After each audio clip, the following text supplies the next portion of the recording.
Achievement hunting is a renewed interest of mine, and recently I've been going back to old games that I spent way too much time playing, but never had a chance to complete for whatever reason. I have now completed Halo Combat Evolved, Fallout 4, and Fallout New Vegas. With completing two iconic open world games, I couldn't think of a better game to finally 100% other than one of the world's most popular games. Now a staggering 14 years old, and having been released over 15 different times, it is time to finally 100% The Elder Scrolls V: Skyrim.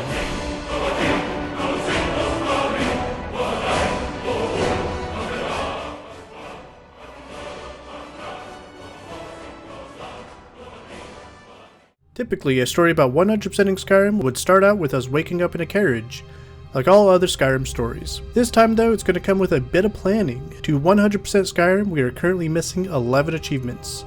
From the base game, we are missing Standing Stone, Golden Touch, Oblivion Walker, and Reader. These four being collection achievements, along with one with the Shadows, which requires us to finish the entire Thieves Guild questline.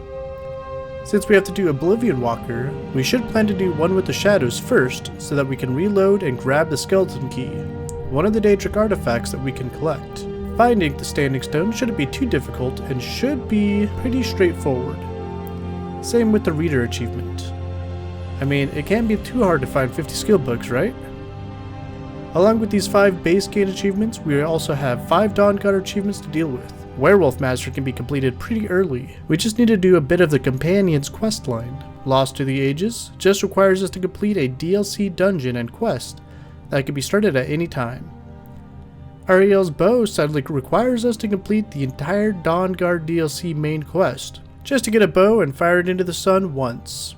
And I just can't believe I never unlocked this one. Since we do have to become a vampire anyways, we will just side with them from the beginning and try to rush through the DLC. Legend just requires us to defeat a dragon at a high level, and the last achievement that we will have to take care of is Master Architect from the Hearthfire DLC. This just takes a bit of money and time, so we will take care of it at the end. That was the plan, but this actually took over 40 hours to complete. Because of that, we are going to change the format a bit with this video, and rather than doing a linear story like we usually do, we're going to break up the story based on what order we got the achievements. Just know that we did use a few glitches and exploits to put ourselves in a much better position to get things done. That includes getting some very overpowered gear and getting ourselves over level 100.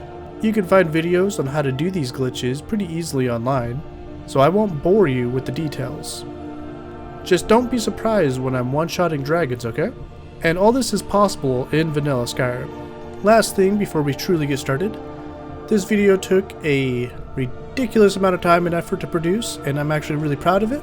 If you could take the time just to like, comment, and subscribe, it would go a really long way in motivating me to do more of these. I love doing it, but it does take a ton of work, and that could be hard to justify. Anyways, let's go ahead and get started.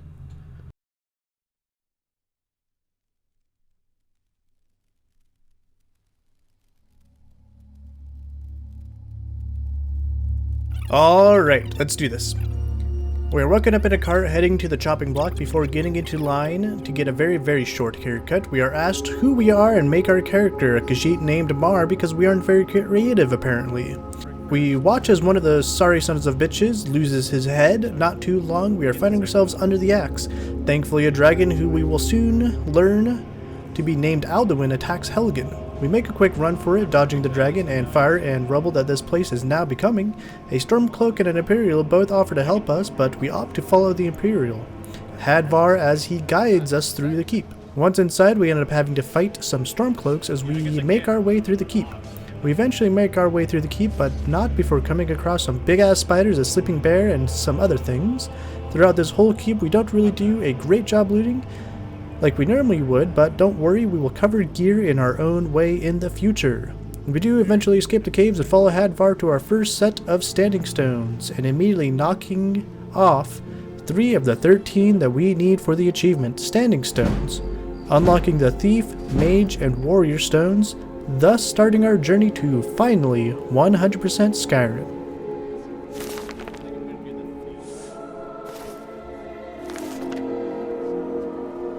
A bit later in our journey through Skyrim, we find ourselves near Solitude, making our way to Morthal. Noticing that a standing stone sits between us, we decide to take a bit of a detour and pick that up on our way. Trudging through the marshy swamplands, we do soon find ourselves next to the Apprentice Stone, making it standing stone number 4.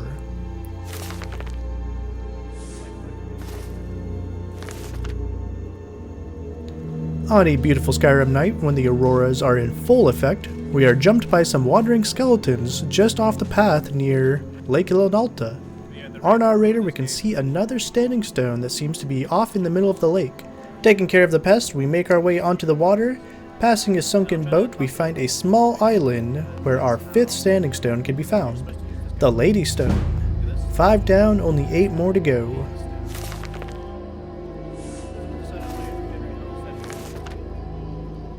At this point, we have all but dedicated ourselves to finding the remaining standing stones. While making our way to the 6th standing stone, we are randomly attacked by a small pack of wolves that in the end doesn't slow us down much. Just east of Whiterun across the river, we can find the Ritual Stone on top a small hill, guarded by a necromancer. Thankfully, we survived the encounter, giving us our 6th standing stone.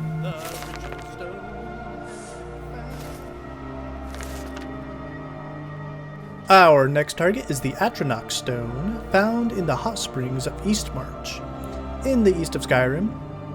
Oh yeah, that makes sense. It's located towards the southern half of the springs, and once again we have to face off against some wandering wolves before unlocking our 7th standing stone, the Atronach Stone. Despite really just wanting to relax at these hot springs, we must keep on.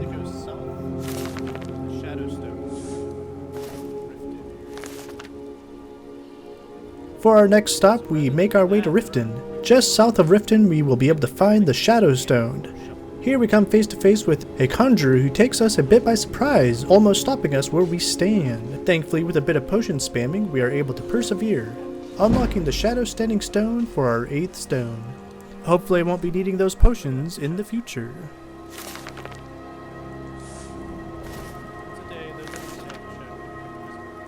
In the far north of Skyrim, between Dawnstar and Winterhold, there is a standing stone atop a cliff. When we first find the stone, we end up directly underneath it, hoping to unlock the stone, but sadly, we do have to make our way up. Unfortunately, this far north comes with a much stronger variant of wolves, the Ice Wolf, and they aren't playing around. Without many other options, we use our very basic starter magic to run up the hill and make it far enough to unlock the Tower Standing Stone, before jumping to a lower cliff to get away from the wolves. Thankfully, this allows us to survive. Here we can sit and rest to grow back our magicka, and use our flame magic to slowly chip away at the ice wolves' health. 9 down, 4 to go. Hopefully, they go a bit smoother too.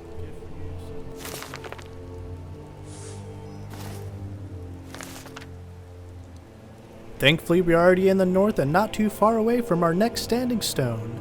We scale an ice wall despite there definitely being a proper way to get up here, and we quickly unlock the Serpent Stone. Rather than dealing with the ice wraiths, we bail on the location and head to the next standing stone.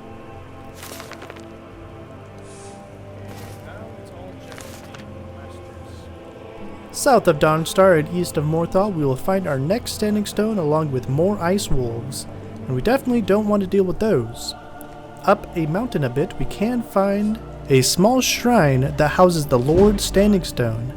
Sadly, we do get jumped by more ice wolves, but we are able to get them to aggro on some hostile bandits, thankfully. We would definitely not survive the attack otherwise.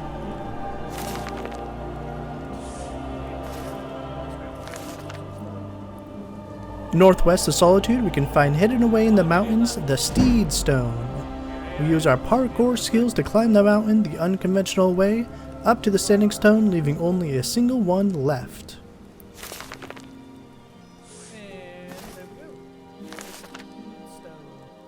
Our final standing stone can be found northwest of Markarth. Following the river north, we will find a shrine that holds the final standing stone. We do get attacked by a bear, but it ends up running off after a bit, and we head off to the Lover Stone.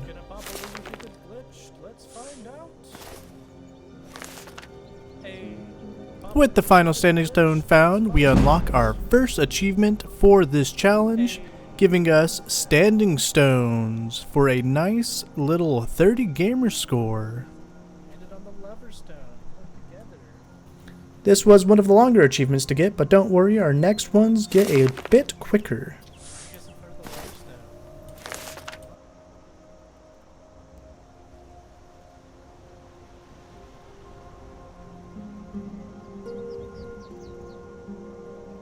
Legend is a fairly easy achievement to get. The only thing we have to do is to defeat a legendary dragon.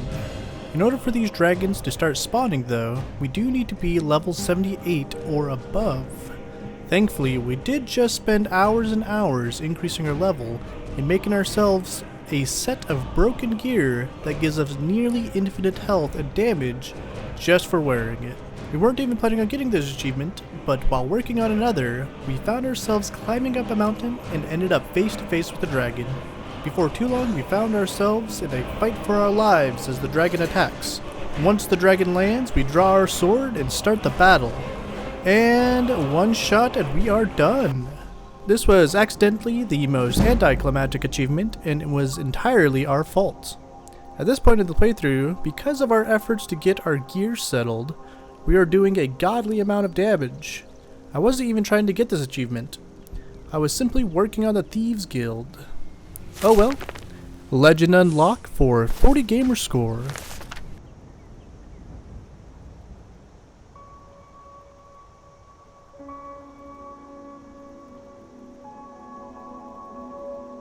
One with the Shadows is one of the longest achievements that we will be taking on. It requires us to go through the entire Thieves Guild questline. So, let's get started. Time to go talk to Brynjolf in Riften. He tasks us to steal a ring and to plant it on someone else to frame them for a crime. After that, we get some gold and are invited to join the Thieves Guild and head into the sewers. We make our way through the sewers without much issue before making it into the Ragged Flagon, the HQ of the Thieves Guild. We are then sent off to be muscle and collect some overdue debts. There are 3 debts that we have to collect. At the first one, we decide to brawl with an Argonian in order to get the gold. We do the same at the second shop, and by the time we get to the third, they simply pay us what we are owed to avoid taking any of this heat. Back to the sewers, and we are sent out once again, this time to the Golden Glow Estate. We burn the hives, accidentally burning them all because I forgot not to, before we break into the estate and find the Golden Glow Bill of Sales and make our escape. Back to the sewers, back to the world, before doing more errands. Talk to a few people and generally run around Skyrim until we find ourselves at the Honeybrew Meadery. Here we have to poison the mead in order to get the place shut down and taken over by one of our friends. We make our way through the small rat nest and cave system in order to get to the brewery containers, add our poison, and watch as someone's life is destroyed, all for the financial gain of another. We report back to Maven Blackbriar, then to the Guildmaster back in the sewers. We are sent to Solitude to talk to Golem Eye to learn who the buyer was, but they don't give us the full story. We then have to shadow him through the East Empire warehouse. With our god tier gear, we are basically invisible, so we simply walk to the end of the warehouse where we once again confront Golem Eye, where we learn that Carlia is our person of interest.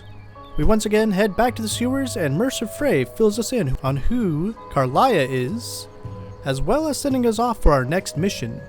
We head off to the Snowvale Sanctum to meet Mercer to investigate Carlia's last known location. Once we make it to the Snowvale Sanctum, Mercer picks the unpickable lock for us, and we do our normal dungeon diving thing, taking out Mini Draugr. Thankfully, we are still rocking our god tier armor, and we are easily able to rush through this dungeon. We will eventually end up at a Dragonclaw door without the needed Dragonclaw, but thankfully, Mercer is given god level picking skills, and is able to get in without the claw. How convenient for us. What isn't convenient is that the second we walk in, we are shot with an absolutely devastating arrow that knocks us out. Thankfully, not before overhearing the conversation that Mercer and Carlia have, revealing to us that it was actually Mercer who killed the previous guild leader, and not Carlia, as well as learning that the 3 of them were something called Nightingales. Carlia goes ghost and Mercer says his goodbyes to us, assuming that we took the arrow meant for him and that we are as good as dead, giving us a quick jab just to be sure. You know, good for him. People need to remember to double tap, and I definitely would have done the same. We do thankfully wake up thanks to Carlia though, who fills us in on Mercer despite us already knowing everything. She then tasks us to get a Falmer text translated. Thankfully, we are able to learn about an expert in this kind of thing, and we are told to get an etching of some Falmer text found in the lab of Calcemo. Thankfully, we are a thief and easily get the etching and head back to our Falmer expert, Enther, who then translates the text for us. The text in question is Gallus's journal, the previous guild leader, and through it we learn all about how Gallus suspected Mercer of stealing from the guild, as well as his suspicion that Mercer had desecrated the Twilight Sepulchre. Carlia fills us in a bit on some lore and we head to the sewers. At the sewers, learn with the rest of the guild that the Mercer has robbed us all blind. This is probably why the game highlighted Mercer's god tier picking skills. Brynjolf tells us to search Mercer's home in Riften to see if we can find any information on where he might be. It's a quick in and out, finding a hidden tunnel that leads to his home directly into the sewers. Returning to Brynjolf, we let him know where Mercer is and let Carlia know. Brynjolf decides that due to Mercer's transgressions against the guild, he must be taken out for good. Carlia, worried about our chances against one of the strongest nightingales, has us meet her at the Twilight Sepulchre, where Mercer and ourself are made into nightingales with the full support of Nocturnal. Not that we really need it though. After this, Carlia tells us a bit about the key, and Brynjolf, with the support of Carlia, makes us the guild master of the Riften Thieves Guild. Despite this not really changing anything, and how we are still the ones who will be doing most of the grunt work to rebuild the guild. It's a nice gesture though. Finally, we are tasked to meet them in Erkenthand, where we will face Mercer, claim the Falmer Eyes for the guild, and retrieve the skeleton key for Nocturnal, and finally unlock the achievement. Erkenthand is a typical dwarven ruin that is filled with Falmer, traps, and giant bugs. We push our way deeper and deeper in through the dungeon, past some more natural caves until we finally end up in a giant snow elf statue built before the fall of the snow elves. Maybe. I have no idea when it was actually built. I think the dwarves might have built it though. Here we can see Mercer struggling to pull the second eye from its slot. Once he does get it loose, Mercer boasts about his strength a bit before accepting our challenge against him, where with one slash from our sword ends his rambling. We grab the skeleton key and the Falmer Eye from his corpse and let the water fill the room for us to use the escape from the top of it. I actually don't remember if there's another way to leave this room, but I'm pretty sure there is. As we are making our way back to the surface of Skyrim, Carlia stops us and tells us to complete the Nightingale trial to return the key to Nocturnal at the Twilight Sepulchre. In the Sepulchre, we talk to the Nightingale Sentinel Ghost, who tells us about the Pilgrim's Path, which is how we return the skeleton key to Nocturnal. Normally to get through this area, we would need to be sneaking around in the dark, being careful not to enter the light, as it will damage you. Thankfully, we were able to just grit our teeth and bear it with our armor. At the end of the path, we will come to a statue of Nocturnal, and if you are eagle-eyed, you can see that a second door is hidden behind the statue. Find a couple of chain pulleys to extinguish the fires and bathe the statue and yourself in darkness. This is what opens the secret door. This will lead you deeper into the Sepulchre, where there are many traps and sentinels to battle.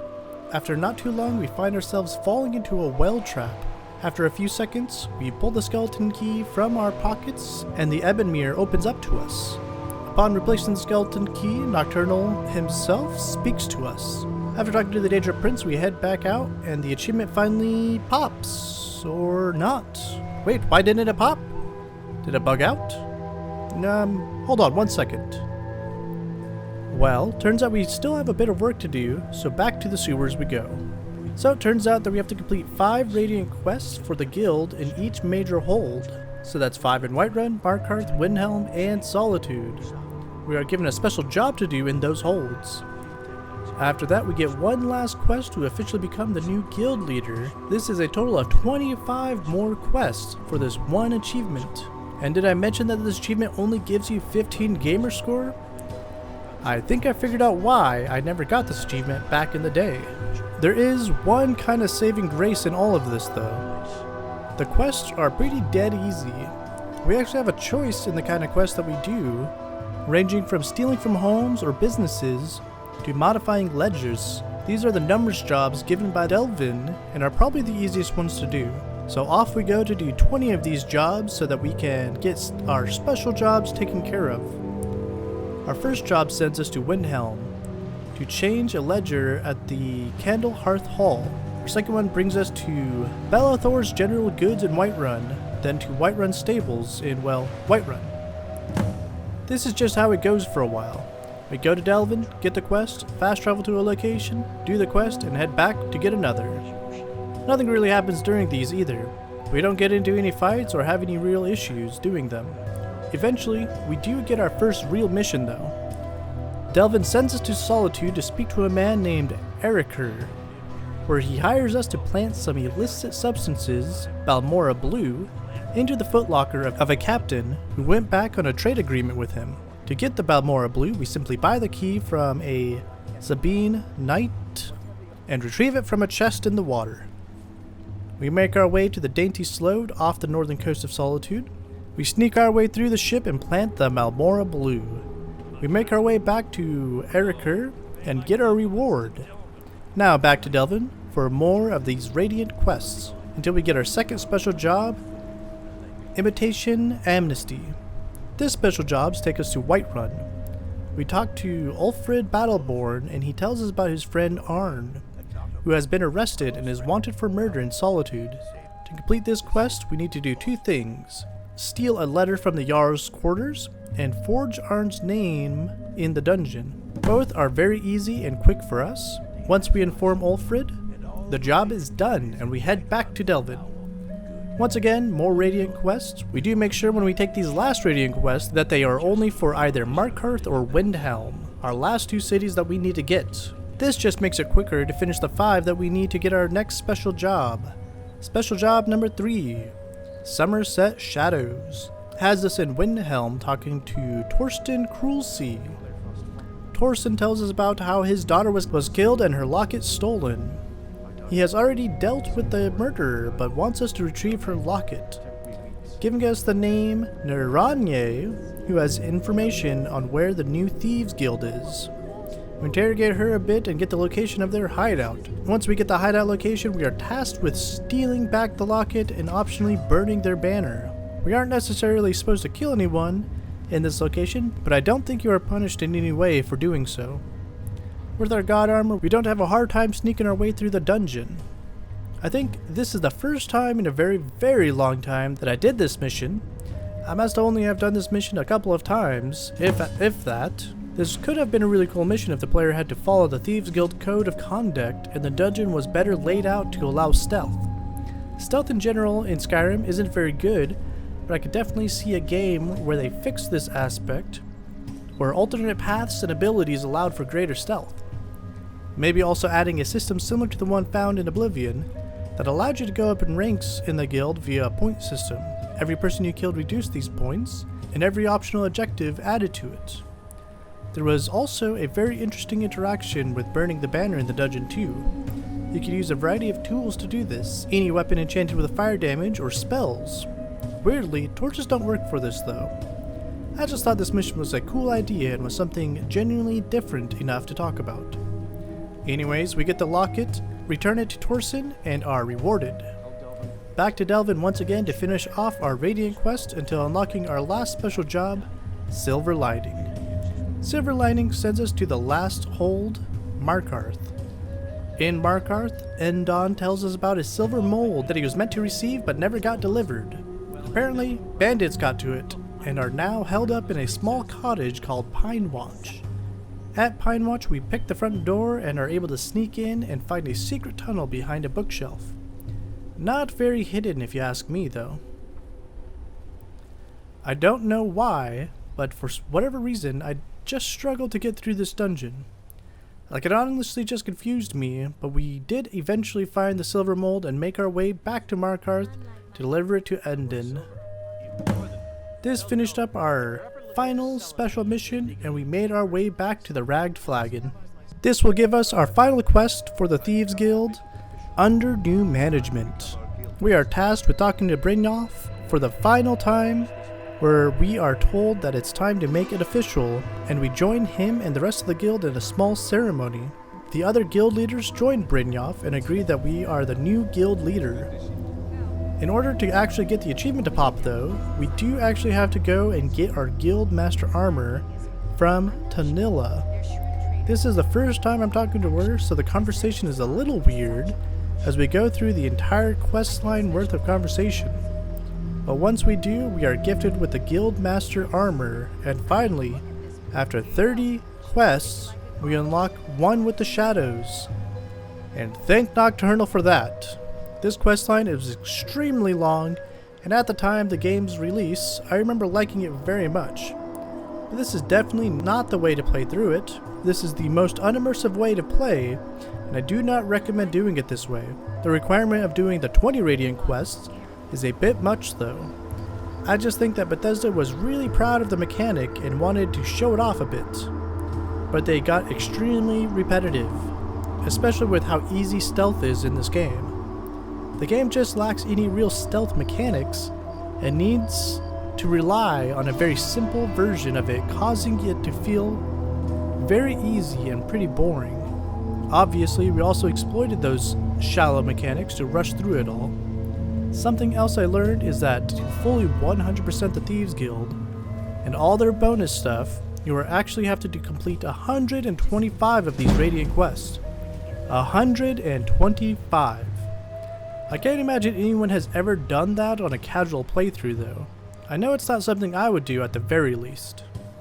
Anyways, that's one with the shadows for 15 gamer score.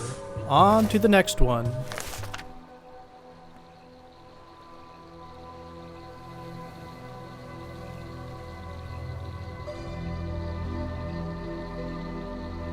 Oblivion Walker is one of those achievements that if you aren't careful, you can block yourself from completing it. To combat this, we should take care of this one now. Starting out, we do actually load up an old save to just before finishing the Thieves Guild questline. This is so we still have the skeleton key. Now, I'm pretty sure the skeleton key doesn't actually count towards the achievement, but just to be sure, I wanted to have it on us anyways. Plus, it's also just a really good tool to have. Makes lockpicking much easier for us. For our first daedric artifact, we find ourselves heading to Falkreath. At this point in the playthrough, we are actually already a werewolf, and are working on Werewolf Master. Unfortunately, we don't end up finishing the Werewolf Master achievement for quite some time. Like, we are still pretty far from getting it at this point. But to help it along, we are going to go ahead and get the Ring of Hircine. This will allow us to transform more than once per day. There is also a second daedric artifact that is offered as reward for this questline, the Savior's Hide. Normally you can either get one or the other, but we will be using a fairly well-known glitch and we will be getting both of them. I don't actually think that the second one that we get will actually be tracked properly for the achievement, but we're going to get it just in case. Once in Falkreath, we make our way to the cemetery to talk to Mathis. More names that I won't be able to pronounce properly. About his child being killed by a werewolf. They tell us that Sinfing is said monster. Once talking to him, he tells us that he was actually trying to find a way to control his werewolf powers and was punished for stealing a ring from a daedra that made him lose control, causing the death of the daughter. We offer to take the ring and to give it back to Hircine in hopes that it will appease them.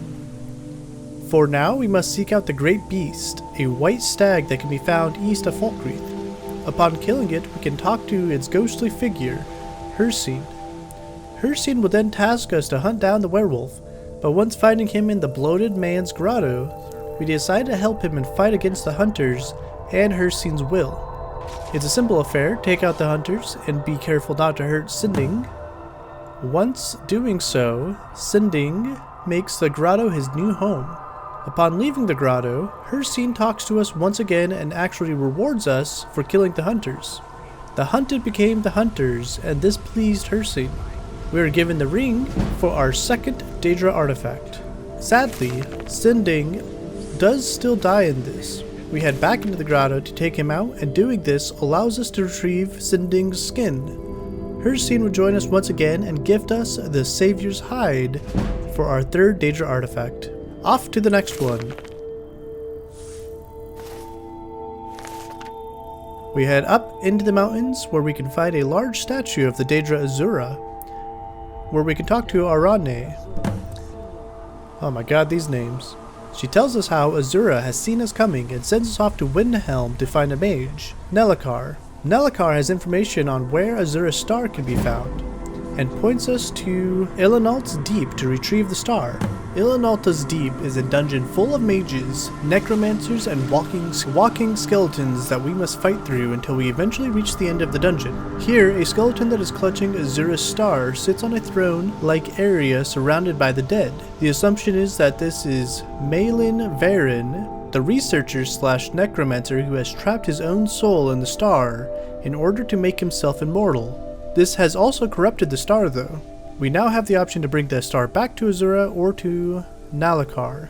If we bring it back to Azura, the star will be cleansed and work as a white soul gem. But if we bring it back to Nalacar, he will turn it into the black star, a corrupted star that works as a black soul gem. Normally we would bring it to Nalacar, since having a black soul gem that never gets used up is way more powerful. This time though, we bring it to Azura. She then tasks us to enter the star and cleanse it of Malin Varen's soul. It's a quick battle and we purge him from the star, gifting us our fourth daedric artifact, Azura's Star.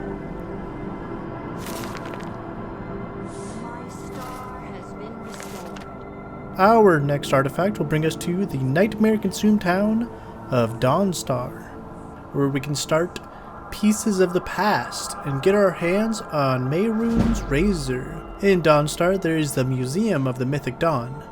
For those who may not be aware, the Mythic Dawn are actually the cult that caused the Oblivion Crisis that you could experience in the Elder Scrolls IV Oblivion. At the museum, you can talk to the owner, Silas, who can tell you a bit about the various artifacts found here. At the end of this, he then offers to pay you to retrieve the broken parts of Mehrunes' razor. He gives us his notes on the various pieces and we head out into Skyrim. Since this is Skyrim, we are given 3 markers that point the way to the pieces, and we head to the first piece at Morthal. A man named Jorgen has had the hilt passed down to him by his ancestors. With a little convincing and a bit of coin, he gives us the hilt, which we retrieve from a chest in his home. Hilt acquired. For the next piece, we head to the Cracked Tusk Keep, a hostile orc stronghold just west of Falkreath. We make our way through the keep until we eventually face off against the group's leader, Gunzel, who knows why we are here and who is guarding the key to get the shards of Mehrunes' razor. We make it to the vault and we find that the shards are waiting for us. Blade acquired. The last piece that we need is the pommel. The pommel can be found at Dead Crone Rock, carried by Draskua, a hag leader. There isn't anything too crazy going on in this location. It's a typical Forsworn camp and keep. We easily make our way through it, taking out anyone who tries to stop us. Soon enough, we come face to face with Draskua and retrieve the pommel. Pommel acquired. With all the pieces of the razor, we head back to Dawnstar and return them to Silas. He gives us our gold and makes one final offer. We head to the shrine of Mehrunes' Dagon, where Silas believes he can get the dagger repaired. At the shrine, Mehrunes' Dagon recognizes us as worthy and speaks with us. He tells us that if we kill Silas, he will repair the dagger. Unfortunately for Silas, we do have to do this for the achievement. So we do. With Silas's last breath leaving his body, Mehrunes' Dagon speaks to us once more.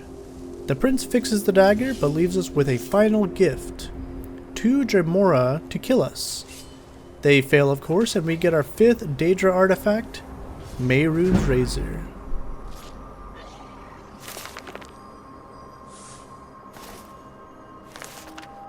Next, we will hunt down the Mace of Molag Bal, which can be found in the abandoned house in Markarth. Entering the house starts the quest. the House of Horrors. We find ourselves, along with Vigilant Tyrannus, trapped inside. We make our way through the house until we hear a voice that commands us to crush him. We do as we are commanded and kill him. After, we make our way through the house, and once reaching the bottom, we find a small cave with a shrine to Molag Bal. A trap is sprung and we find ourselves in a cage. Molag Bal commands us to find Logrolf the Willful, a priest who has desecrated Molag's shrine. He wants us to save Logrolf and allow him to once again pray at the shrine. Sadly for Logrolf, this is actually a trap. We make our way to Deepwood Rebutte, a forsworn camp where Logrolf is being held. We work our way through the Forsworn and the camp to find him and cut him loose. We don't tell him who sent us, but we do make our way back to Markarth. In the abandoned home, we find Logrolf in our cage. We take the rusty mace of Molag Bal and kill him. Molag Bal brings him back from the dead, just for us to hurt him once again. This eventually breaks Logrolf, and he bends to Molag Bal, where we once again end his life for the last time and are gifted with the true mace of Molag Bal, our 6th daedra artifact. For our 7th, we find our way to the Shrine of Meridia. We had picked up her beacon some time ago in a random chest, but I just can't remember when.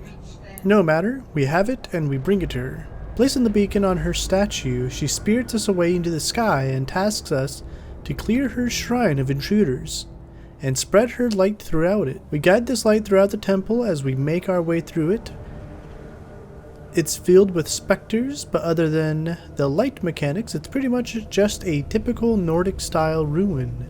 Periodically, we activate pedestals that furthers Meridia's light. We follow the light further into the temple until we reach its end.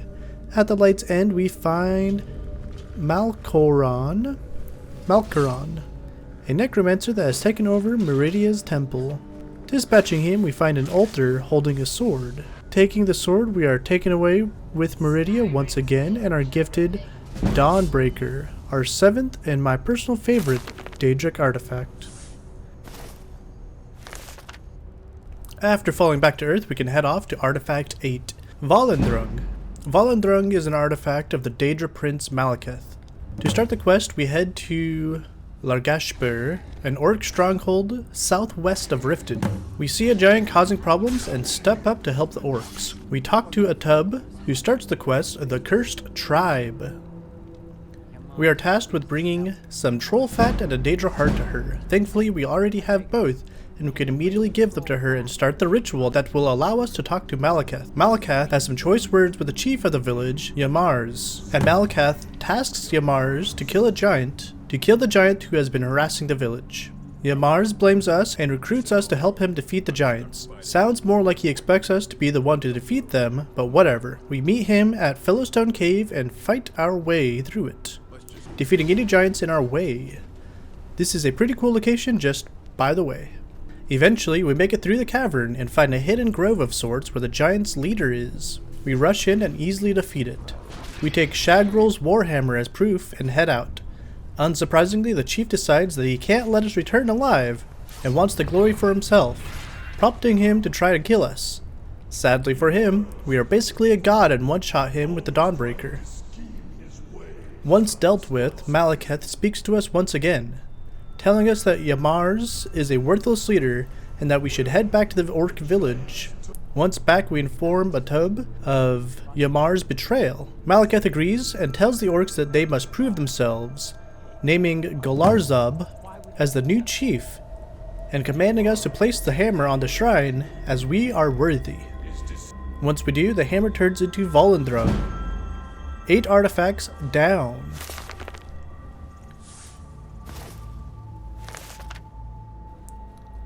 Simply making our way to the Saculum of Boethia, we'll start the quest Boethia's Calling. We talk to the priestess of Boethia, who tells us to sacrifice a companion on Boethia's altar. Sadly, we do not have any active companions, since we misplaced Lydia some time ago. So we go search around Skyrim a bit before simply hiring a fighter at a bar. We do have to win a brawl before she will join us, but that isn't too difficult with our gear. We bring her to the shrine and slay her. This pleases Boethia, and they possess our slain companion's body to speak with us. Boethia tells his entire cult to attack one another, and the final victor will go on a special mission for him. We quickly clear out the cult and speak to Boethia once again. They tell us to search for their companion and replace him. We could find him at Knife Point Ridge near Folkreath. This area is just a simple bandit camp and cave that we have to fight our way through. We could find the champion at the very end of it. Once defeating the champion and recovering the ebony mail, we have to clear out the rest of the camp, which is easy enough for us. Once we clear out the entire camp and we adorn ourselves with the ebony mail, Boethia will talk to us once again. They name us their new champion and let us keep the ebony mail as our 9th daedric artifact. Only 6 more to go. The end is in sight. A Daedra's best friend has us talking to Laud in Folkreath, who asks if we have seen a dog running around. We tell him that we can catch this dog for him and head out onto the road just outside of town. Here we find Barbas, the faithful dog of Clavicus Vile. Barbas asks to meet us at Haymar's Shame. I guess you typically follow Barbas here, but if you just wait an hour, Barbas will be waiting for you just outside. He tells us to go in and talk to his master, but to not accept any deals from him. We fight through bandits and vampires until we make it to Clavicus Vile's shrine. Walking up to the shrine, we speak to Clavicus Vile. He asks what our heart's desire is, and we tell him we are just here to get him to take Barbas back. They refuse, but offer us a deal. If we could reclaim an axe for them, they will take Barbas. At Rhymerock Burrow, we fight a handful of Atroxes until we find Sebastian, a conjurer, along with the rueful axe. Now all we have to do is head back to Clavicus Vile's statue and return the axe to him. They do offer us the axe as a reward for killing Barbas, but we refuse, and instead are rewarded with the mask of Clavicus Vile. Apparently it's a good thing we did this too. Turns out that the rueful axe doesn't count towards the achievement, so I guess not meaninglessly killing a dog is the right choice. Who would have guessed? And the mask of Clavicus Vile is our 10th Daedra artifact. We soon find ourselves climbing the mountain until eventually making it to the Shrine of Periite. Here we talk to the only person here, Kesh the Clean, who asks us to gather some supplies to make incense to speak to Periite. We need a flawless ruby, vampire dust, death bell flower, and a silver ingot. Thankfully we have everything we need for this except the silver ingot, which shouldn't be very difficult to get. We pop over to Whiterun, grab a silver ingot, and head back. Kesh makes the incense for us and we breathe in deeply. This allows us to speak to Periite, who calls on us to remove a betrayer from Mundus. They send us to the Dwemer Ruin, Bethardams, to kill an elf named Orkendor. Alright, so this mission is kinda gross. The Dwemer Ruin is filled with people who have been afflicted with a powerful illness of Periite's making. This illness seems to be spread via, vomit. They vomit all over you, a whole lot, and often. So we make our way through the Dwemer Ruin, the whole time being attacked by vomiting fighters of all types. There are also these glowing plant-like growths throughout the dungeon that add to the aesthetic of Periite. Eventually, we get through the dungeon and we find ourselves in an almost church-like room. Altar at the end of the room, flanked by pipes that draw the viewer into the center. Here's where Orkendor resides. We easily remove him from the world and take the elevator back to the surface of Skyrim and travel back to Periite's shrine. Periite is happy for our work and rewards us with our next Daedra artifact, Spellbreaker.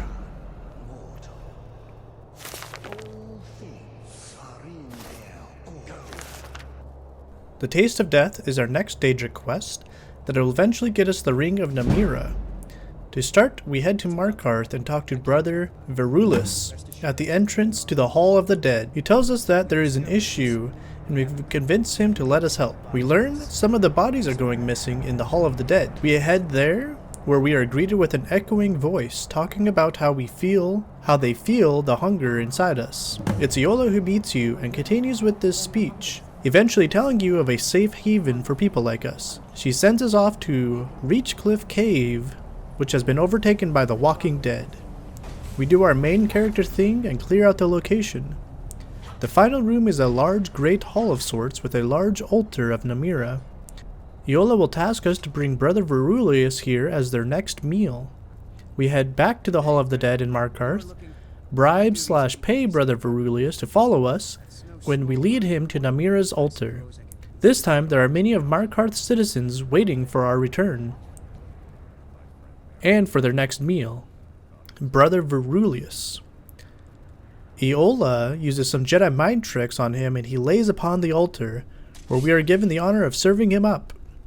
We take the first bite and Namira speaks to us, naming us their champion, gifting us his ring for our 12th artifact. We then head out and start our quest for the 13th. For the 13th artifact we have chosen the Skull of Corruption, which can be found in Dawnstar. Dawnstar is currently being plagued with nightmares. Since we are such a good person, we take it on to ourselves to solve this mystery. Talking to Erendur, we start that quest. First by following him to the Nightcaller Temple, just up the hill. This quest is a little trippy and deals with a bit of time travel via dream walking. But the important thing is that we need to find a book called the Dream Stride. This will give us a way to release the miasma and get past a barrier. Once we find Dream Stride, we need to find a tall red bottle for a potion. This is where the time travel/dream walking happens. We take possession of Brother Casimir and work our way through the tower until we find a pull chain. Pulling it releases the miasma, and we return to our own body and time. Now, on the other side of the barrier. We do disable this barrier via Soul Gem to let Erendur through, and head to the bottom of the tower. Here's where we find the Skull Shrine, along with two of Erendur's old friends. They aren't too happy to see us though, calling Erendur a traitor, and they attack. Right before we can interact with the Skull Shrine, we hear a voice that tells us that Erendur will betray us once he gets his hands on the Skull of Corruption. The voice commands us to kill him, and we do. It was Varamina, daedric prince of dreams and nightmares. We claim the Skull of Corruption for ourselves, and for our 13th daedric artifact. Weirdly, Varamina doesn't have a dialogue with us after we claim the skull, like all the other Daedra have up to this point. Artifact 14 has us traveling east of Dawnstar and north of Winterhold, Septimus Cygnus Outpost. Inside we will find the Septimus Cygnus in question. He is working on a large Dwemer cube that can't be opened. To open it, he requires the knowledge of an Elder Scroll. Sends us off to a Dwemer ruined Alftand to recover the scroll. This is a very large Dwemer ruin, but we make our way through it until we eventually end up in a planetarium kind of room. In the center is a large dwarven machine. This machine was used by the Dwemer to safely transcribe Elder Scrolls onto lexicons. We do the same here, recover the lexicon and the Elder Scroll, and head back to the outpost. At the outpost, Septimus reads the lexicon and tells us that he needs us to collect samples of blood from all the elven races in Skyrim, so that he can fake Dwemer blood and open the box. We agree to help him and head out, but we are actually stopped by the daedric prince Hamers Mora. They ally themselves with us, informing us that we will soon be taking the place of Septimus, as he will no longer be needed once he has opened the Dwemer box. Hermaeus Mora will then name us his champion. So we head throughout Skyrim to hunt down some elves. Thankfully, this went pretty smoothly. To accomplish this, we headed to Blackreach for Falmer blood. Then we headed to an orc stronghold that we had already known about, and that was hostile against us. We then headed to a bandit fort that thankfully had some mages, which pretty much ensured that some elves were there. Here we harvested high elf blood and dark elf blood, leaving us with only one more to go, wood elf. Since we were looking for wood elf blood, we headed to the wooded areas near Falkreach, in hopes that we would run into any. Sadly, we did not. After 2 dungeons and a fort, we gave up looking for a wildwood elf and decided to go to where we knew one is definitely at, Riverwood. Here we can find Fendal, a wood elf archer. He was kind of a piece of shit, so I don't feel bad for using him for this. We collect the blood and head back to the outpost. Septimus uses, I don't know, obscure dead magic or something to mix the blood, allowing him to open the Dwemer box. Inside, he is sad to only find a book sitting nicely on a pedestal. He only suffers for a moment as he is turned to ash, presumably by Maris Mora, allowing us to collect the Ogmai Infinium as Artifact 14. Only one more to go. Let's make it a quick one. Daedric Artifact 15, our final artifact, the Ebony Blade. To start this one, go and talk to a barkeep in Whiterun and ask about rumors. Eventually you get one that pertains to the Jarl's son. This will lead us back to talk to Jarl Balgruuf about his son. He says that his son has been acting strangely and asks us, a complete and total stranger and criminal, to go and talk to him.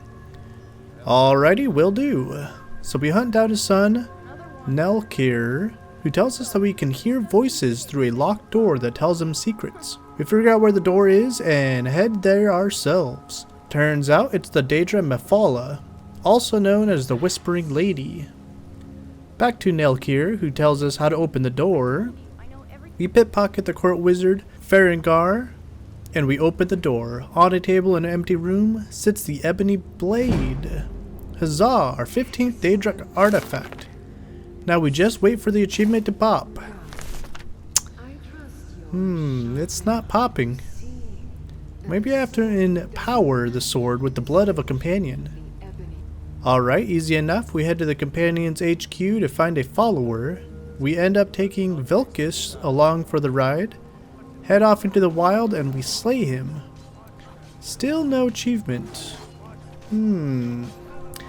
Well, let's double check the artifacts that we have real quickly. So number 1 is the Skeleton Key of Nocturnal. 2 is the Ring of Hirsine. 3 is the Savior's Hide. Number 4 is Azura's Star. Number 5 is Mehrunes Razor. Number 6 is the Mace of Molag Bal. Number 7, the Dawnbreaker of Meridia. Number 8, Malakath's Volendrung. Number 9 is the Ebony Mail from Boethia. Number 10 is the Mask of Clavicus Vile. Number 11 is Periite's Spellbreaker. Number 12 is Namira's Ring. Number 13 is the Skull of Corruption from Varamina. Number 14, the Ogma Infinium of Hermaeus Mora. And 15, the Ebony Blade of Mephala. No, we definitely have 15. Maybe one of these just doesn't count. So I checked the wiki and learned that the skeleton key doesn't actually count towards this achievement. Weird, but okay, one more to go, I suppose. Daedric Artifact 16. Alright, let's go get the Wabbajack from Sheogorath. Been meaning to catch up with our past life anyways.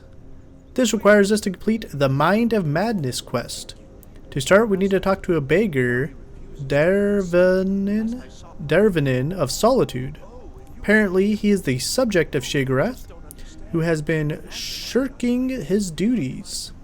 Dervanin would like us to convince Sheogorath, oh my god, I'm not going to get this name right, to get back to work. To do this, we need to gain access to the Plagueis wing of the Blue Palace. We talk to Una and easily convince her to give us the key, and we make our way there. As we are exploring, we get spirited away to a small pocket world where we meet Sheogorath, who is currently talking to Plagueis III. We let Sheogorath know that it's time to get back to work, and he agrees as long as we help him with Pelagius. To do this, we have to complete 3 trials using the Wabbajack to help us. They're all very simple things. We simply need to use the Wabbajack on any creature that spawns, or on Pelagius' emotions to either grow or shrink them. If you aren't really paying attention, you just start shooting things and you will eventually work. The idea is that we are helping Pelagius get over some emotional hang-ups.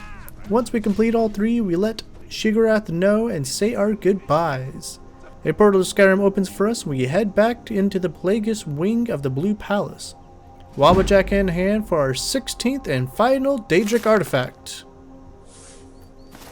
Our final Daedric artifact. Alright, still no achievement pop. Alright, 1 second. Looks like the rueful axe wouldn't have counted, but we got the mask instead. So it can't be that. Maybe it's either the ring of Hircine or Savior's hide that aren't counting? Alright, for one last time. For reals this time.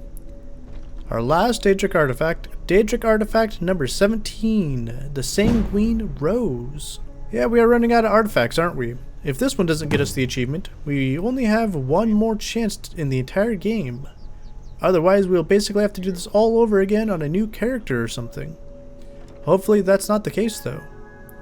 Alright, Sanguine's Rose. To get this one, get yourself to a bar and meet with a Sam Guavine. Oh my god, these names. We meet them in Whiterun. They challenge us to a drinking contest and, well, we win after 3 drinks. We black out and wake up in the Temple of Dibella. Side note, Temple of Dibella, apparently real horny place. Definitely Google what happens here if you're, it's a very interesting read. Anyways though, we are woken up by Senna. We apologize and pay for the damages we caused to the temple, and she tells us that we should look in Rorikstead to figure out what happened last night. Something about a goat and a marriage. In Rorikstead we talk to a farmer whose goat we apparently stole. We pay him for the goat and he sends us to Yzalda in Whiterun. Yzalda will tell us that we bought a wedding ring from her on credit and we still owe her. Also, why did she allow that? We were drunk. Come on. Anyways, we pay for what we owe, and she tells us that we were planning to have the ceremony in Morvenskar. We fight our way through Morvenskar until we reach the Misty Grove. Here we find Sam and a few other drinking, eating, and partying. Sam reveals himself to be Sanguine, the daedric prince of debauchery, rewarding us with a staff, the Sanguine Rose, for retracing our steps from last night and finding him, sending us back to Skyrim, and finally, the achievement pops, gaining us an entire 30 gamer score for our efforts. We can finally put the daedric quest to rest though. It takes a whole lot of effort, and there are many quests that can make the achievement impossible to get. The last ditch effort for this achievement would be getting Ariel's bow from the Dawnguard DLC. Apparently, that was added to the list of artifacts that count towards this achievement. Good thing too. You think they would also patch the other bugs of this achievement in the process, but I guess that's not the Bethesda way. It's not like they ever had an opportunity when, you know, they re-released it or something. Anyways, on to the next one.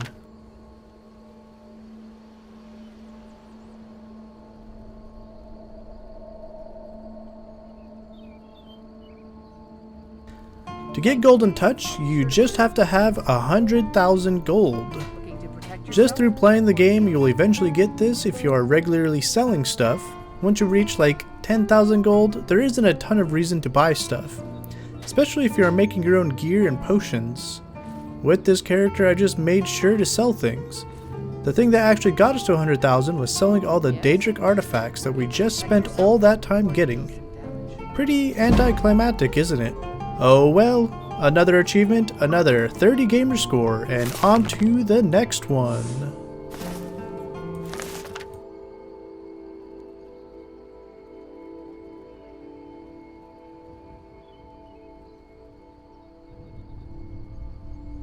So, this achievement was added along with the Dawnguard DLC, but you can just start it whenever you want, thankfully. This is also a really interesting quest and dungeon.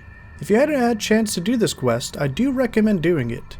It's a well done one and has an interesting story and an interesting temporary companion. Anyways, let's get that achievement. To start the quest, we simply head to this place. Once entering into this Dwemer ruin, we start hearing voices.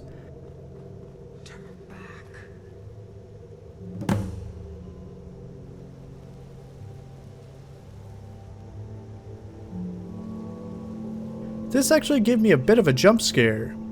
You know, I normally hear voices and it really messed with my head. It was late at night and I honestly couldn't figure out if it came from the game for a minute. Thankfully, the next ones actually have subtitles. The ghost warns us that this place is dangerous, but when we keep moving forward, she shows herself. This is Katria. She lets us know why she was here and how she died. We do have to grab her journal for the quest though, so don't forget it. Soon we end up in the deeper parts of the dungeon and we are introduced to these locked doors that are unlocked mechanically via large switches on a shaft. Kinetic resonators. The game actually teaches you how they work really intuitively, which was actually nice game design for once. They aren't complicated, but I can't remember there being another location where Skyrim does this, so I figured it was worth pointing out. We fight some Falmer, as typical for Dwemer ruins. Further in, we find a log that is hanging over a pit that has Katria's bow at the end of it. Zephyr. We make sure to pick it up on our way through the dungeon. We eventually make it to a larger structure much deeper in the dungeon that was locked up with several kinetic resonators. Apparently there's an easy way to figure out the correct order using Katria's journal, but we ended up just brute forcing it and killing whatever tried to stop us. Eventually, after a few times, we figured out the correct order. Once we get past the locked door, we will find an Ethereum shard. A shard of a very powerful Dwemer material. This sends us off on a quest to gather the others in Katria's name. We'll go to 3 more ruins to find the remaining shards. The first will bring us to Deep Folk Crossing. Here we just have to follow the path up a hill a bit and we will find a shrine of sorts. On the shrine will be some Dwemer equipment and another shard. Once grabbing it, Katria will show up and talk to us once more. The second one will be at a Dwemer ruin of Raldbithar. Now this ruin is quite large and is more of a typical Dwemer ruin. This is actually one of the 3 access points to Blackreach. Simply make your way through it fighting bandits, constructs, and Falmer.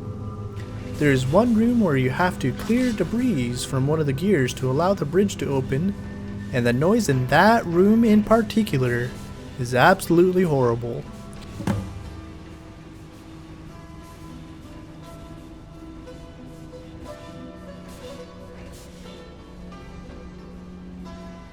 One out of 10 would not recommend. This brings you to the treasure room where you will find the second shard. Katria will be there to meet you once again. The third shard can be found near the Dwemer ruin, Mazolft. There will be a storeroom nearby, and inside we'll have a few locked gates that we need to pick. At the end, the third and final shard. With all 4 shards in hand, Katria directs us to meet her at a small ruin near Iverstead called the Ruins of Betholft. Here we place the shards into a slot and are given the Ethereum crest. When we take the crest from its spot, the ground begins to shake and a massive tower spouts from the ground. What is this? Breath of the Wild? You know what's funny is I made that joke again in my head while reading the script, and also when I first wrote the script. I'm nothing if not consistent, apparently. This though was just the right amount of spectacle and wonder for this quest. It reveals a lift that we can take to the Ethereum Forge. Walking the steps, automatic lights and fires get lit as we approach. It's all very well done. We open the gate using some kinetic resonators and head deeper inside until we finally come face to face with the forge itself. After turning off some steam vents and are approaching the forge, some Dwemer spiders spawn and we make quick work of them. Some Dwemer spheres join in until finally, the Forge Master. A centurion that is glowing red hot from the lava it walked out of. Once defeated though, Katria tells us that it's our honor to use the forge using the Ethereum crest we just recovered from across Skyrim. We oblige, and after much deliberation we craft the ethereal crown.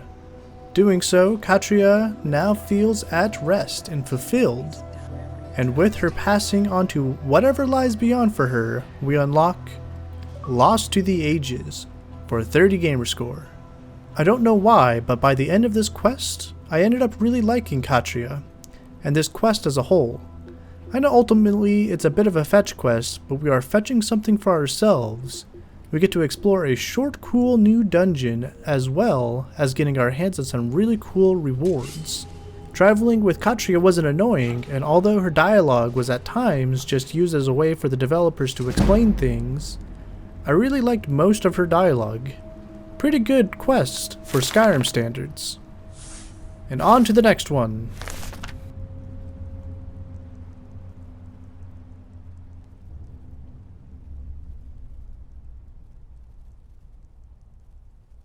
So the next achievement that we end up unlocking is Werewolf Mastered. This one requires us to be, well, a werewolf.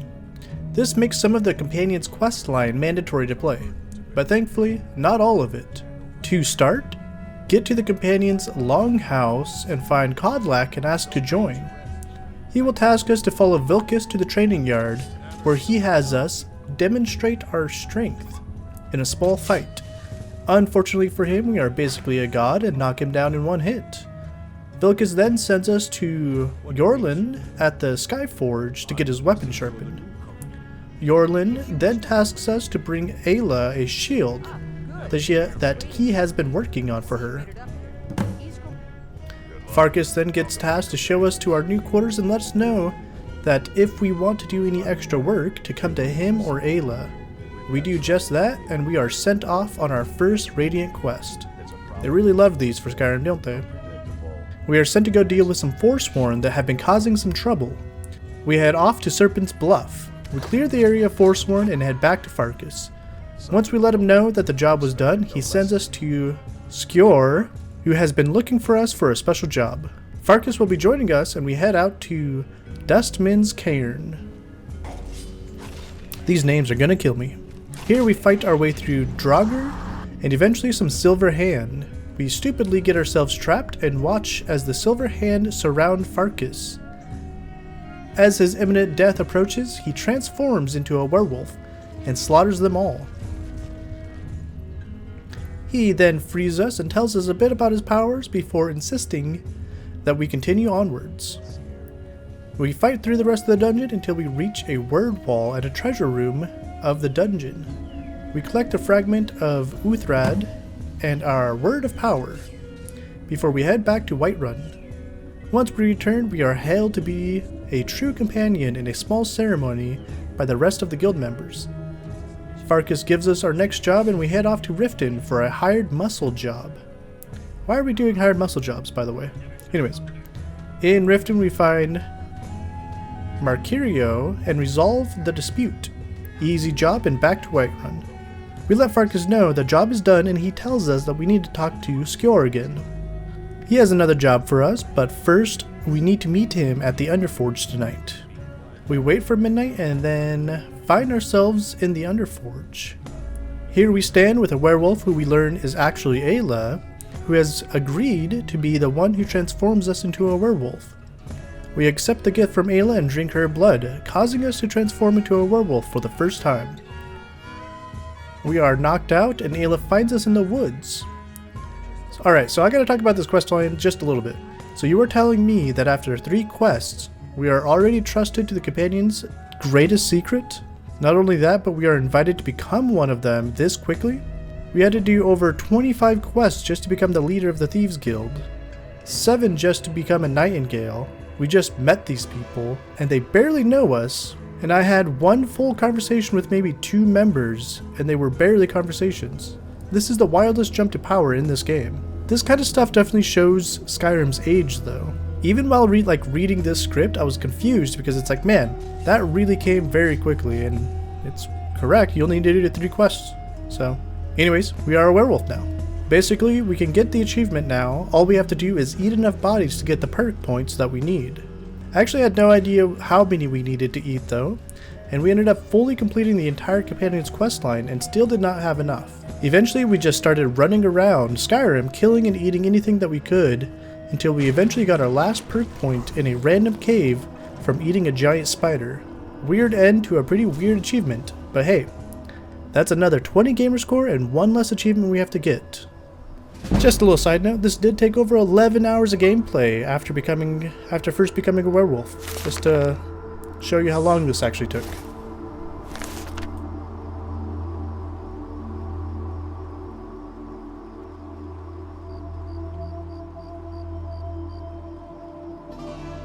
So in the DLC Dawnguard, there is a new weapon called Ariel's Bow, to be used by the Aedra Ariel, also known as Akatosh, responsible for the defeat and banishment of Lorkhan and their army.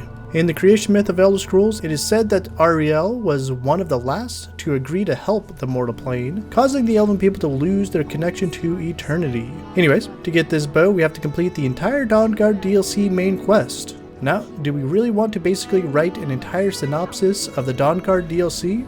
No, not really. Or will I? Also no.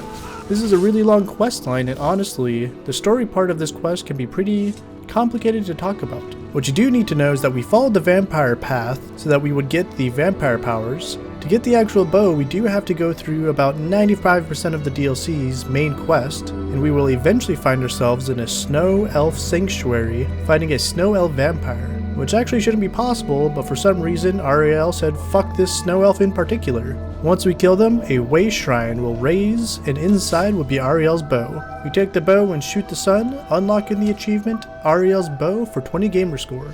So, I really went back and forth on whether I should talk about this DLC. In the end, there is so much to talk about with this one quest line that it would really explode the time that the script would take.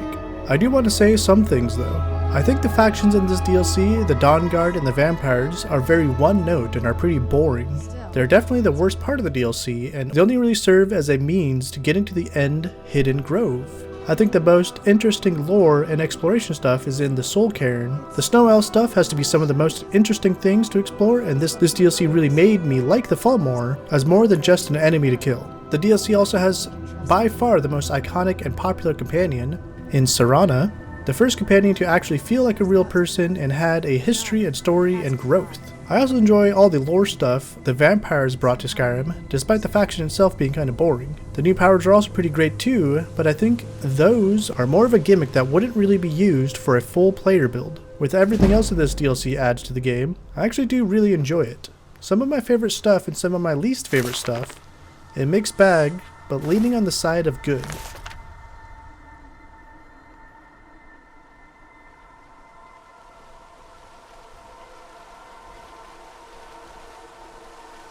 Alrighty, with Ariel's bow taken care of, let's talk about Vampire Mastered. For Vampire Master, we have to work our way through the Dawnguard DLC main quest. To start the main quest, we make our way directly to Fort Dawnguard. I don't recommend trying to beeline directly to the fort. You actually have to go through Dayspring Canyon to get to the fort. Once you enter Dayspring Canyon, you will meet Agmare, another Dawnguard hopeful. Upon reaching the fort, we head inside and are met with a less than warm welcome. We talk to Isran, who tells us about Dim Hollow Crypt, where a group of vampires is looking for something. This will start the quest Awakening. We make our way to the crypt. We start out fighting a bunch of vampires as we make our way deeper into the crypt. This is pretty much a typical Nordic crypt, but filled with vampires rather than Draugr. Eventually the architecture will take a dramatic shift into the Gothic though. Once reaching this point, we will enter into the next location. A large, open cavern with more vampires for us to battle. At the center of a small underground lake is an arena of sorts. Very cool looking. We do a quick, small, and I say this with the least amount of emphasis as I can, puzzle, that once complete reveals an obelisk of sorts.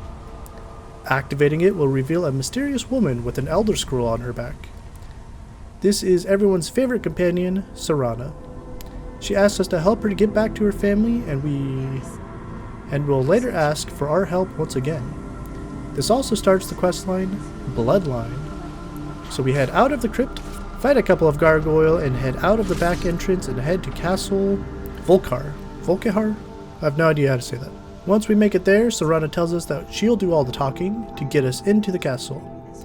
Once we are in though, Harkin will start questioning us. Since we need to be a vampire lord, we play along and play nice with him. Eventually he informs us that for saving his daughter, he wants to reward us with his power. We accept and Harkin bites us, turning us into a vampire lord. Harkin will then teach us how to use our new gifts. Once we are done with that, we will be tasked to retrieve the Bloodstone Chalice. However, this is where we can stop talking about this questline.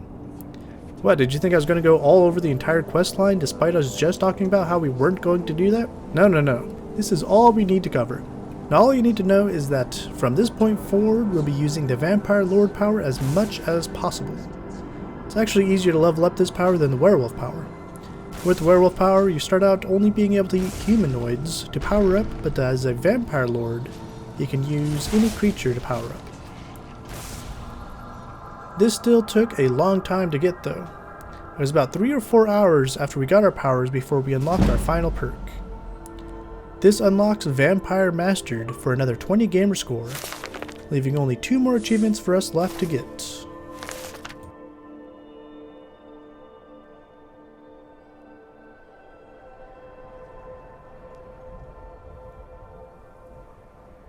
The Master Architect achievement requires us to build 3 homes that were added with the Dawnguard DLC.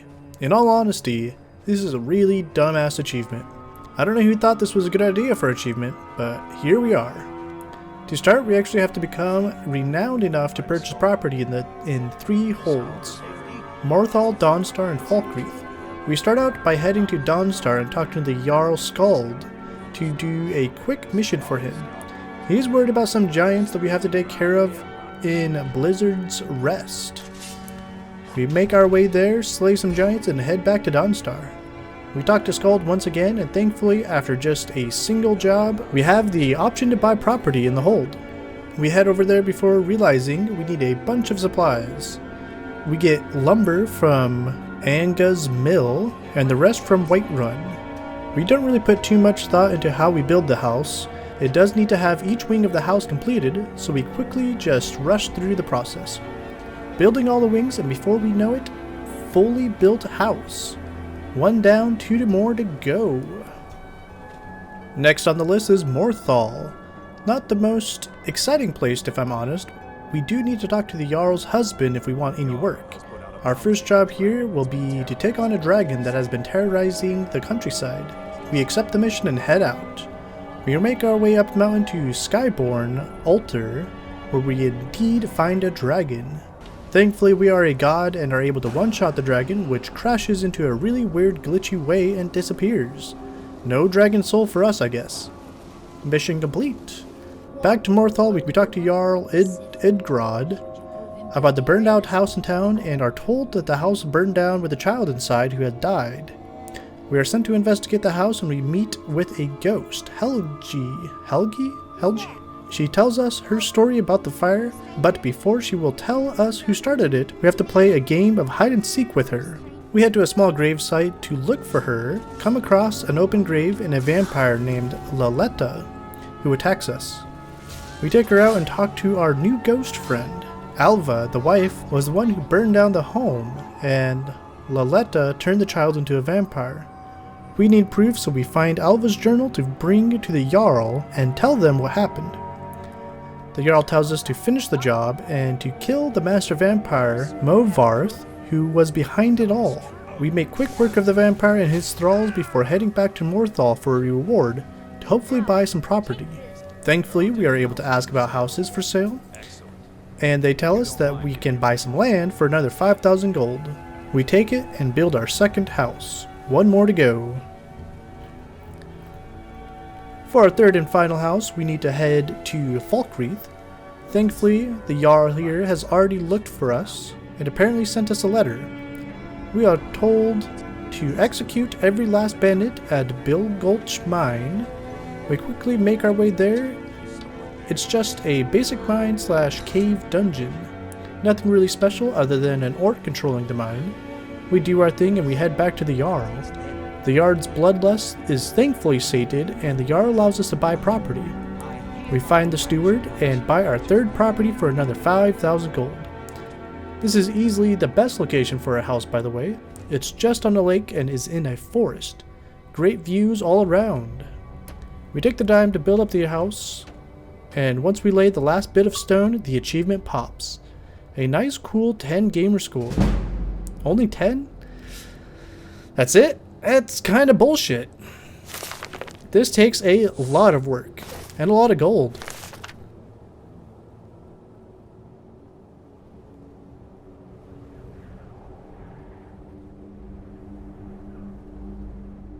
Isn't this just the lamest achievement to end on? Like, I was originally planning on doing this one first, but it's absolutely so boring to try and get that I abandoned it until it ended up being the last one. Now I actually have to go through and pick up 50 skill books throughout Skyrim. Better yet, I had to pick up way more than 50, since I didn't realize and didn't track duplicates. I know that's totally my fault, but honestly, if you are playing the game normally, you will probably knock out most of these skill books just as you are playing. I'm not one of those players though. I read in my free time, so I don't really want to be reading when I'm gaming too. There are times where it can be nice, but it's never been my favorite thing. Just give me a podcast or something, you know? Or just an audio log. I don't care how much it makes in a fantasy game, it's better than just stopping all gameplay just to read a book. Especially in a game with so much downtime like Skyrim has. Anyways, oh, and I guess we are done. Go us. I really hope you enjoyed watching this video. It took a ton of time to make, from actually playing the game to writing this massive stupid fucking script, to recording B-roll and editing everything. I'm still learning how to edit and what I want these videos to be, but I think I did a good job here, and it would mean so much to me if you subscribed and liked the video. If this video gets like a crazy amount of likes and views, I'll truly do the special edition of this game, despite really not wanting to. I only have like 15% of those achievements, and I won't even skip the ones I've done here. I know, torture, right? Outside of that, I'll be doing Outer Wilds for the next video, since, you know, I actually really love that game, and this video was a bit of torture. Hopefully, and just to clear things up, I don't dislike Skyrim. I have hundreds of hours in this game, modded and vanilla. I think this game is actually amazing. This game is also 14 years old though. It's definitely showing its age, and that's okay. Also, I think playing this game to rush through its content is the absolute worst way to play it. This is a game where you should be taking your time with it. You should be allowing yourself to get sidetracked with it, and it reminds me of my ex-wife, so fuck this game entirely. Anyways, have a beautiful day. Thank you so much. Bye-bye.